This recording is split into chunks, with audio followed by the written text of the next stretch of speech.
Hello friends, welcome to Arthiks. অনেক ডামাডলের পর, রাজনৈতিক উথাল পাতালের পর এবার হয়তো নেপাল শান্তির দিকে এগোবে। তাই নেপালের প্রধান বিচারপতি বা এক্স প্রধান বিচারপতি এখন নেপালের অন্তর্বর্তীকালীন যে সরকার গঠন হবে তার প্রধানমন্ত্রী পদে শপথ গ্রহণ করেছেন, যার নাম হচ্ছে প্রাক্তন প্রধান বিচারপতি সুশীলা কার্কেই।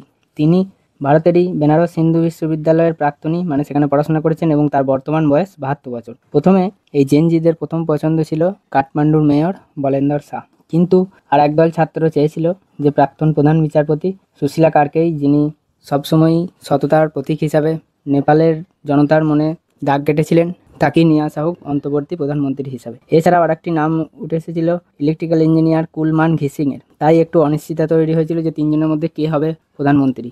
যদিও 1000টি স্বাক্ষর চেয়েছিলেন তিনি সম্মতি দেওয়ার জন্য, মানে কার্কেই চেয়েছিলেন যে মানুষ তাকে পছন্দ করছে নাকি সেটা দেখে তবেই তিনি রাজনৈতিক আসনে নামবেন, কিন্তু 2500-র বেশি স্বাক্ষর জমা পড়ে। তাই তিনি ডিসিশন নেন যে তিনিই হবেন প্রধানমন্ত্রী। এবং একটি ছাত্ররা নিজেদের মধ্যে বা জেনজিরা নিজেদের মধ্যে অনলাইনে একটি ভোটাভুটির ব্যবস্থা করেন, সেখানেও তিনি জয়লাভ করেন। তাই তিনি অন্তর্বর্তী সরকারের প্রধানমন্ত্রী হিসেবে শপথ গ্রহণ করেছেন। কাঠমান্ডুর রাষ্ট্রপতি ভবনে আয়োজিত এক অনুষ্ঠানে রাষ্ট্রপতি রামচন্দ্র পৌডেল তাকে শপথ বাক্য পাঠ করান শুক্রবার, এবং তিনি এখন নেপালের প্রধানমন্ত্রী। প্রথম মহিলা প্রধানমন্ত্রী হচ্ছেন সুশীলা কার্কি। এটি খুবই গুরুত্বপূর্ণ এবং মনে রাখবেন। আমি এখানে বলে রাখি, তার বিচার বিভাগীয় স্বাধীনতা সবসময় তিনি বজায় রেখেছিলেন এবং কখনো রাজনৈতিক চাপের কাছে নতি স্বীকার করেননি। যেটি সত্য সেই পক্ষেই তিনি রায় দিয়েছেন, এবং অনেক সময় রাজনৈতিক নেতারা যারা উচ্চ পদে আছে তাদের করাপশনের মামলায় তিনি তাদের বিরুদ্ধেই রায় দিয়েছিলেন। তাই তার সত্যতা নেপালের জনতা আগে থেকেই জানে, তাই তাকে সিলেক্ট করেছে এবং আশা করি ভারতের সাথেও সম্পর্ক ভালো হবে, কারণ তিনি আগে ভারতে পড়াশোনা করেছেন। কেপি ওলি